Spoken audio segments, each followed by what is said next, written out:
ሐሙስ ዕለት ፋሲካን ሲበሉ ያመሹ ዓርብ ዕለት ተነስተው ከቶ ወዴት ሸሹ?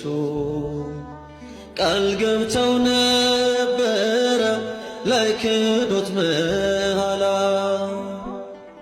ከዮሐንስ በቀር ማን ነበረ ሌላ? ድንግል ካንቺ በቀር ማን ነበረ ሌላ?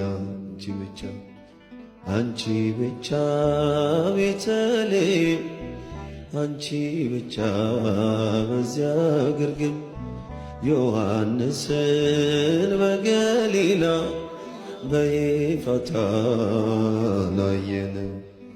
አንቺ ብቻ ቀራንዮ አንቺ ብቻ በኮረብታ ዮሴፍንም አላየንም ሊጦስትራ ጎልጎታ